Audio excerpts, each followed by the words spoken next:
네, 슬기로운 라디오 생활 2부 생활에 도움이 되는 숫자 뉴스로 시작합니다. 먼저 첫 번째 숫자는 7입니다. 네, 오늘은 4월 16일 세월호 참사 7주기입니다. 경기도 안산과 전남 진도, 제주도 등 전국 곳곳에서 세월호 희생자를 기리는 기억식과 추모식이 비대면으로 진행되는데요. 추모에 동참하기 원하는 분들은 온라인을 통해서 함께 하실 수 있습니다. 문재인 대통령은 오늘 SNS를 통해 세월호 기억으로 가슴 아픈 4월이라며 진상규명 끝까지 챙기겠다고 강조했습니다. 우리 아이들이 안전한 나라에서 살아갈 수 있기를 바랍니다.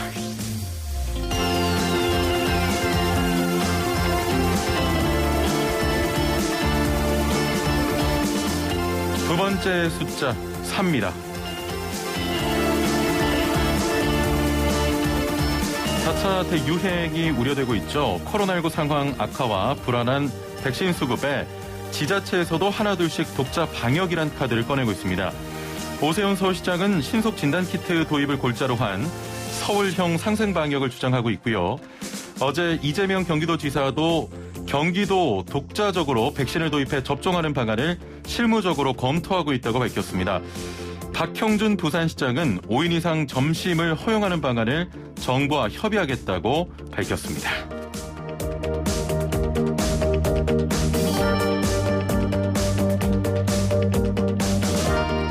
세 번째 숫자는 109입니다.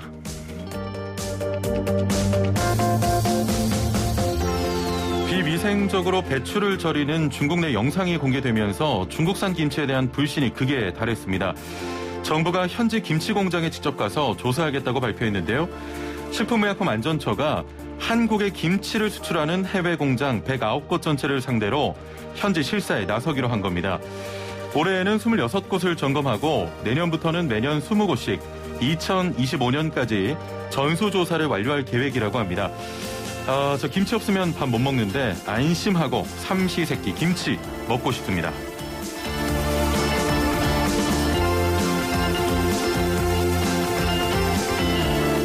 마지막 숫자는 50입니다.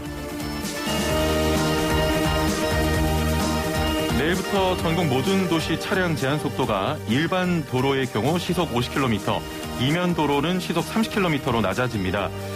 개정 도로교통법 시행규칙에 따르면 전국 모든 도시 일반 도로의 최고 속도는 시속 50km가 되고 예외적으로만 시속 60km를 적용할 수 있는데요. 어린이 보호구역과 주택가 이면 도로의 제한 속도는 시속 30km입니다. 한편 고속도로와 자동차 전용 도로는 이 규정에 적용을 받지 않습니다. 운전자분들 참고하시면 좋겠습니다. 지금까지 생활에 도움이 되는 숫자 뉴스였습니다. 네, 본격 문자창 CPR 프로젝트 슬라생 오늘의 상식 퀴즈. 당신은 오늘 어제보다 더 똑똑해집니다. 퀴즈 듣고 정답하시는 분은 단문 50원, 장문 100원의 유료 문자 샵 0945번, 우물정 0945번으로 정답 보내주시면 됩니다. 정답 맞추신 분들 중에 추첨을 통해 상품도 보내드리고 있으니까요. 퀴즈 잘 듣고 맞춰주시면 됩니다. 자, 그럼 문제 나갑니다.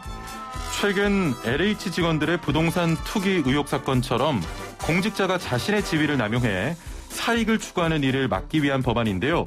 문제가 생길 때마다 국회에서 단골처럼 언급됐지만 얼마 전에야 국회 정무위 법안 심사 소위를 통과하기도 했습니다. 국민권익위원회가 제출한 이 법안의 이름은 무엇일까요? 1번 김영란법, 2번 근로기준법, 3번 이해충돌방지법. 예, 정답하시는 분은 단문 50원, 장문 100원의 유료 문자 샵 0945번, 또 YTN 라디오 애플리케이션 유튜브 댓글창을 통해서 남겨주시면 되겠습니다. 추첨을 통해서 많은 분들께 선물을 드리고 있는데요. 선물 소개해드립니다.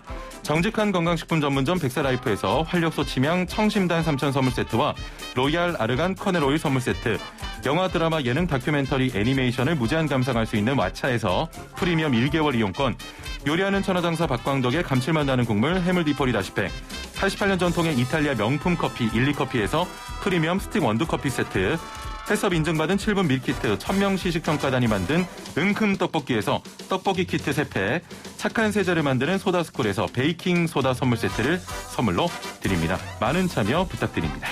네, 이어서 이슈들을 속속들이 들어보는 이슈 인터뷰 시간입니다. 일을 하다 얻은 정보를 이용해 공직자가 사익을 추구하는 것을 금지하는 이해충돌방지법이 정무위원회 법안 소위를 통과했습니다. 발의와 폐기를 반복한 지 8년 만인데요. 최근 LH 직원의 부동산 투기 의혹 이후에 빠르게 논의가 되어 왔습니다. 이달 안에 본회의를 통과할 것으로 예상되고 있는데요. 하지만 이번에 통과된 내용이 국회의원에게는 해당되지 않는다, 이런 지적도 나오고 있습니다. 자, 자세한 내용 짚어보죠. 함께 말씀 나눌 분 소개해드리겠습니다. 국민권익의 끝판왕 전현희 국민권익위원장 함께하겠습니다. 안녕하세요. 안녕하세요. 예, 팬입니다. 네, 감사합니다. 예, 이렇게 YTN 라디오 방문해 주시면 감사드리고요. 영광입니다. 예, 지난해 6월에 국민권익위원장에 취임을 하셨습니다. 이제 10개월 가량 좀 됐는데요. 그동안 좀 어떻게 보내셨나요? 네, 그야말로 10개월 동안 발로 뛰어다녔습니다. 예. 권익위가 부패 방지 또 정책 컨트롤 타워이기도 하고요. 예. 또 국민들의 고충 민원을 해결하는 고충 민원 해결사이기도 합니다. 예. 그래서 공직기강을 잡고 또 국민들의 어려움을 도와드리느라 암행의사와 또 국민신문고 역할을 하면서 열심히 뛰어다녔습니다. 예, 저도 국민의 한 사람으로서 이 국민권익위원회에 좀 기대고 있다. 국민의 편에 꼭 서 있기 때문에 네. 예, 앞으로도 좀 멋진 행보를 부탁드리고요. 본격적으로 이야기 나누기 전에 조금 전에 혹시 퀴즈 좀 들으셨나요? 네, 들었습니다. 예, 많은 분들이 또 헷갈리실 수 있기 때문에 혹시 힌트를 좀 주실 수가 있겠습니까? 공익이 먼저냐 사익이 먼저냐 두 가지가 충돌하는데 그것이 문제인 것 같습니다. 아, 예. 그동안 저 많은 게스트분들이 힌트를 늘 드리는데 네. 제가 힌트가 좀 부족한 분들은 과감 없이 좀 뭐라고 하거든요. 예, 우리 위원장님도 피해갈 수가 없을 것 같습니다. 네. 자, 이제 본격적으로 좀 이야기 나눠보겠습니다. 여전히 애청자분들의 많은 참여를 부탁드리고요. 최근 참 LH 직원들의 부동산 투기 의혹에 대해서 논란이 뜨겁습니다. 우리 위원장님은 이 사태를 어떻게 보고 계시는지요? 네, 먼저 국민 여러분들께 이번 LH 사태와 같은 이런 불행한 일이 생긴 거에 대해서 부패 방지 컨트롤 타워의 수장으로서 정말 송구스럽고 또 무거운 책임감을 느낍니다. 예. 그리고 또 국민의 한 사람으로서 이번 공직자들의 이런 부패 행위에 대해서 정말 저도 화가 많이 났고요. 다시는 이런 일이 없어야 되겠다, 그런 생각을 했습니다. 예. 사실 공직자는 국민들의 세금으로 먹고 사는 그런 국민들의 공복이지 않습니까? 예. 그러면 당연히 공익을 앞세워서 공익에 봉사하는 그런 삶을 살아야 되는데 이런 사익 추구 행위를 하는 그런 부패 행위를 접하고 이 부분을 보다 효과적으로 통제하는 이런 제도적 장치가 시급하다, 그런 생각을 했고요. 예. 그래서 이 부분의 근본적 해결 방안을 담은 공직자 이해충돌방지법, 이번에는 꼭 국회에서 통과돼서 국민들의 이런 염원에 보답해야 된다 생각을 하고 있습니다. 예, 이해충돌방지법이 발의와 폐기를 반복한 지 좀 무려 8년 만인데 이해충돌방지 법안 어떤 법안인지 좀 간략하게 소개를 먼저 해주시죠. 이해충돌방지법이라면 이제 많은 분들이 그게 좀 개념이 잘 들어오지 않는다, 이런 말씀하시는데요. 예.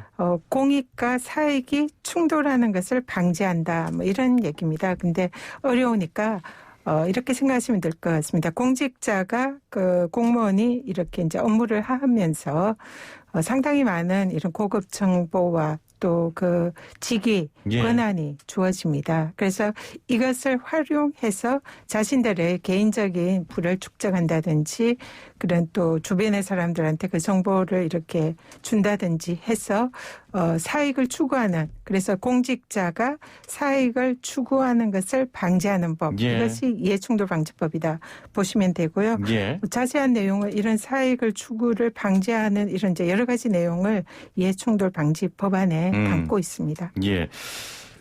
이해충돌방지법 통과를 위해서 국민권익위원회에서 힘을 많이 썼는데 이해충돌방지법이 통과되고 나서 그 위원장님의 첫 인터뷰가 바로 네. 이 슬기로운 라디오 생활입니다. 그렇죠? 네, 그렇습니다. 예. 혹시 무슨 프로그램이라고요, 위원장님? 슬기로운 라디오 프로그램. 예. 사실 여기에 우리 예. 그동안 국민권익위에 우리 국민들의 고충을 해결하고 그럼요. 예. 네, 도움을 주는 그런 많은 내용들이 또 방송이 된 걸로 알고 있습니다. 그래서 우리 슬기로운 라디오가 정말 국민들에게 꼭 필요한 좋은 프로그램이다 생각합니다. 예. 라디오 뒤에는 생활이 또 붙어 있습니다. 슬기로운 라디오 생활. 네. 자, 지금 사실 청취율 조사 기간이기 때문에 프로그램 명 한번 부탁을 드렸고 여러분께서는 지금 대단한 프로그램을 애청하고 계십니다. 국민권익위원장님의 첫 선택은 YTN 라디오 슬기로운 라디오 생활이었습니다. 자, 이번 주 수요일이죠. 14일 국회 법안 소위를 통과했는데 이번 달 안에 이해충돌방지법이 또 제정될 수 있느냐 국민의 관심사입니다. 앞으로 어떤 단계가 좀 남아 있습니까? 네, 법안 소위는 상임위에서 이제 가장 첫 번째 단계라고 볼 수가 있고요. 다음 주에 정무위 전체회의가 열릴 예정입니다. 그래서 여기서 법안이 통과되면 법사위로 이 법안이 넘어가게 되고요. 또 법사위에서 논의를 거쳐서 국회 본회의를 거쳐야 되는데 지금 현재 4월 내에 여야가 통과시키겠다 이런 입장을 가지고 있기 때문에 4월 내에 통과될 거다 생각을 하고요. 만약에 통과가 되면 공포 후에 시행은 1년 후에 시행이 됩니다. 그래서 그 사이에 많은 유권 해석이라든지 또 관련된 법령 시행령을 또 준비를 해서 국민들에게 이해충돌방지법이 제대로 효과를 발휘할 수 있도록 또 권익위에서 최선을 다하고 있습니다. 자, 그런데 이 지점에서 좀 짚고 넘어가야 되겠는데요. 현재 소위 통과된 이해충돌방지법에서 실질적으로 국회의원은 적용 대상에서 제외됐다 이런 좀 논란과 지적들이 있습니다. 어떻게 된 겁니까? 네, 그는 아직 그 법안이 이제 통과가 되기 직전이라 사실상 법안 내용이 제대로 알려져 있지 않는 그런 측면이 있는 것 같습니다. 그 질문에 대해서는 답은 그렇지 않다입니다. 국회의원도 당연히 적용이 된다 이런 말씀이시죠? 국회의원도 당연히 적용이 되고요. 이해충돌 방지 법안 내용을 보면은 공직자, 고위공직자와 일반 공직자로 나누어져 있고요. 그리고 일반 공직자들의 경우보다 고위공직자가 훨씬 더 가중된 그런 이제 규정을 담고 있습니다. 그래서 예를 들면 민간 부분에 3년 동안의 그런 업무 활동 내역을 제출을 한다든지 그리고 또 수의 계약을 이렇게 하지 못하게 제한을 한다든지 이런 또 여러 가지 가중된 규정이 있는데요. 고위공직자에 해당되는 국회의원은 일반 공직자에 비해서 더욱더 가중된 내용이 이해충돌방지법에 의해서 규율이 되고요.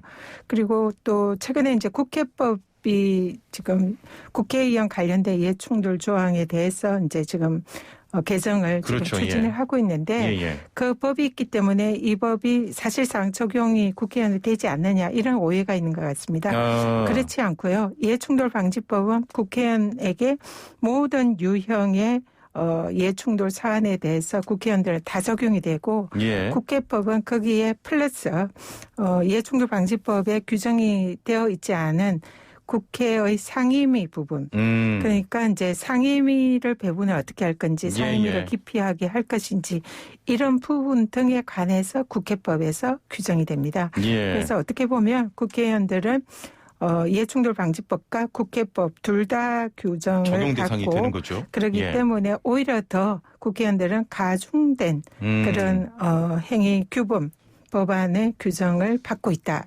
이렇게 이해를 하시면 될 것 같습니다. 그러면 그 국회법에서 적용을 받는다라는 지적, 국회의원들이 셀프 면제권을 부여했다 이런 지적은 합당하지 않고 이해충돌방지법에서도 당연히 국회의원들을 적용 대상으로 삼는다.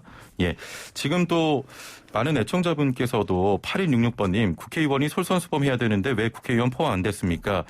4256번님 국회의원은 피해가는 이해충돌 하나만화법 이런 또 의견을 주셨는데 적용이 됩니다. 지금 권익위원장님께서 제대로 말씀을 잘 해주셨습니다. 자, LH 사태 직무상 얻은 정보를 사적으로 이용한 게 국민들의 분노를 사고 있는데 이해충돌 방지법이 제정돼서 이제 운영이 된다면 이런 문제를 예방할 수 있을 거라고 보십니까? 이해충돌 방지법이 이미 제정이 되어 있더라면 이런 사태가 발생하지 않았을 것이다 이렇게 생각을 하는데요.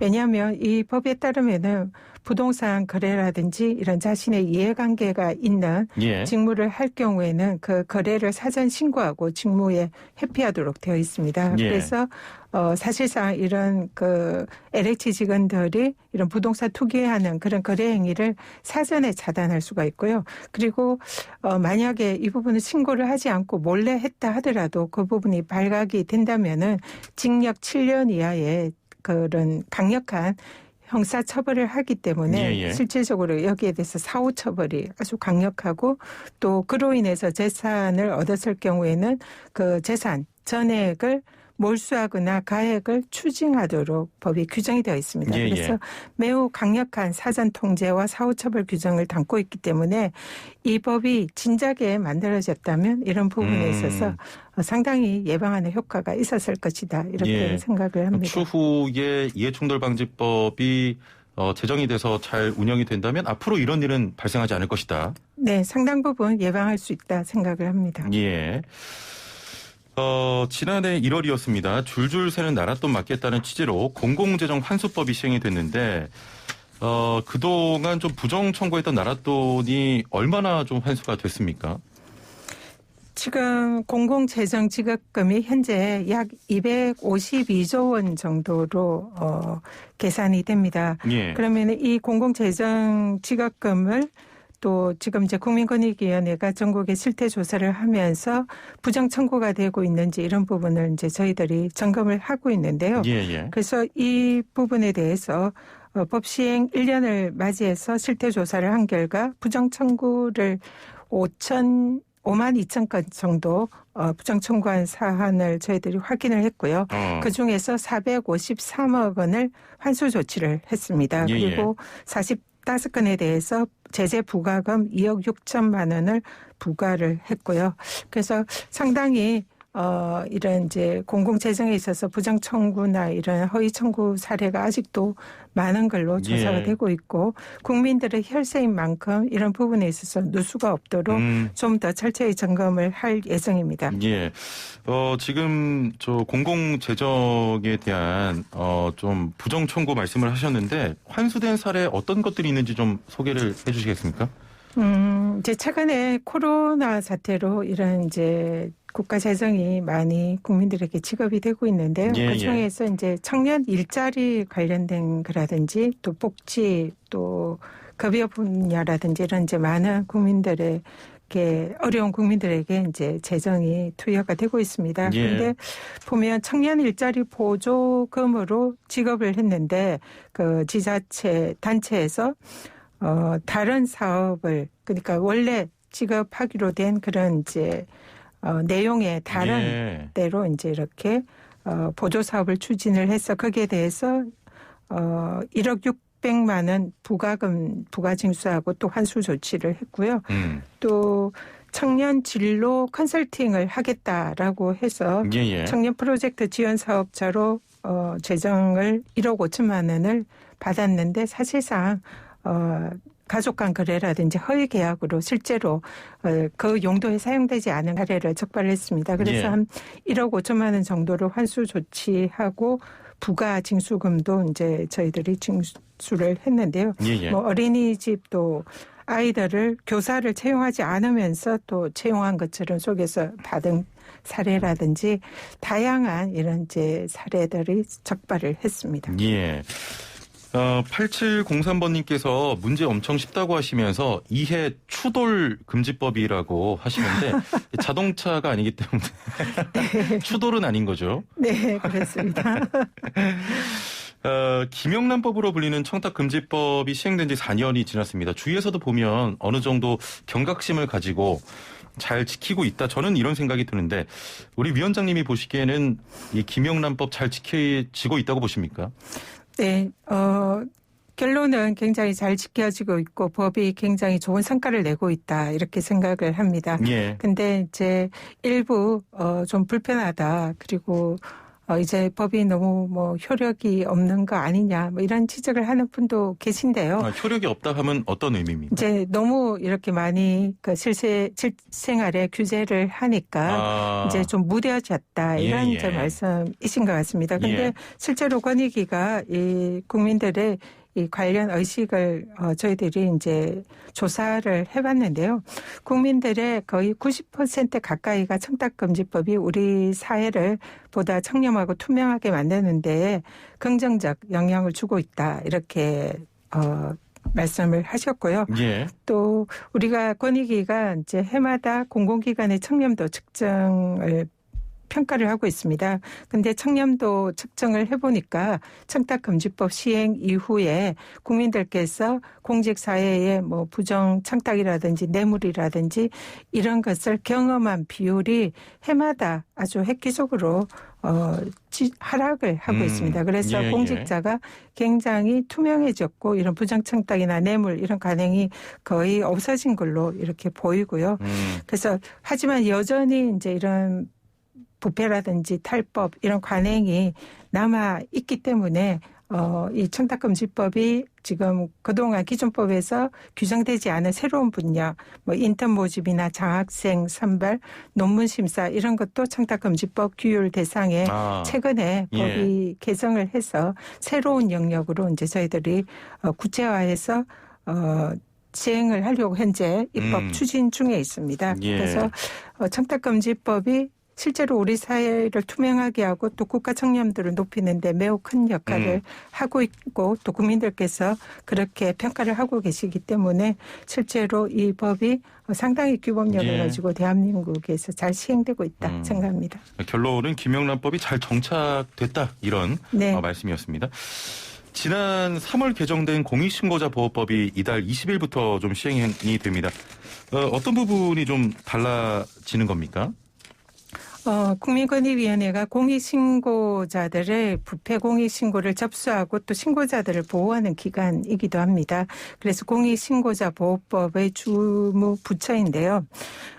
현재 공익신고의 경우에는 법률에 그 공익신고 대상 법률이 규정이 되어 있습니다. 그래서 국민들께서 생각하시는 이제 모든 사안들이 공익신고자로 보호받거나 공익신고 대상이 현행 법률 체계에서는 아닙니다. 그래서 현행 공익신고 대상 법률이 284개에서 현재 471개로 이제 대상 법률이 이번에 추가가 됐습니다. 그래서 그동안 공익신고 대상이 아니었던 근로기준법, 사립학교법, 초중교육법, 고등교육법 이런 이제 교육 관련법 그다음에 노동 관련 법이 새로 공익신고 대상 법률에 추가가 돼서 여기에 관련된 사안을 신고를 하면 공익신고자로 인정받고 공익신고 보호 대상자가 될 수가 있습니다. 그리고 또 이 공익신고자가 그 신고로 인해서 불이익을 받는 경우들이 꽤 있고요. 수사나 재판을 받는 경우도 있는데 그 경우에는 권익위의 공익신고 보호 대상자로 결정이 되면은 거기에 대해서도 권익위가 이 형을 감면을 해달라, 뭐 책임을 감면해달라 이런 것을 적극적으로 의견을 제출해서 신고자를 더욱더 보호를 강화할 수 있는 이런 내용의 법이 새로 이번에 시행이 될 예정입니다. 20일부터 시행이 되고요. 네. 예. 자, 시간이 거의 다 됐기 때문에 마지막으로 짧게 우리 그 슬기로운 라디오 생활 애청자분들 또 국민들을 위해서 한마디만 부탁드리겠습니다. 네, 국민권익위원회는 국민들의 입장에서 공직자의 부패를 척결하고 또 국민들이 아프고 힘들 때 국민들의 눈물을 닦아주는 국민의 편인 신문고 기관입니다. 그래서 국민들께서 어렵거나 힘들 때 언제든지 권익위를 찾아주시고 신문고를 두드려 주시면 권익위가 여러분들의 든든한 그런 지킴이 역할을 하도록 하겠습니다. 예. 앞으로도 국민들의 권익을 위해서 또 노력해 주시길 바라겠습니다. 오늘 말씀 감사합니다. 감사합니다. 네, 지금까지 전현희 국민권익위원장과 함께했습니다. 네, 오늘 정답은 3번 이해 충돌 방지법이었습니다. 예, 주말 잘 보내시고요. 0672번님. 아파트 경비원입니다. 유익한 정보 주는 슬기로운 라디오 생활 들으면서 많은 지식 얻고 있습니다. 오늘 처음 고맙다는 인사를 드립니다. 위원장님 공직자방지법 꼭 실천될 수 있게 힘써주세요. 너무 늦은 감이 있지만 우리 같은 사람도 공정한 사회에서 살 수 있길 도와주세요. 좋은 말씀 감사하고요. 공직자방지법은 아니고 이해충돌방지법입니다. 세월호 7주기입니다. 그들을 잊지 않겠습니다. 이명주의 1000개의 바람 되어 전해드리면서 인사드리고요. 주말 잘 보내세요. 최영진이었습니다. 고맙습니다.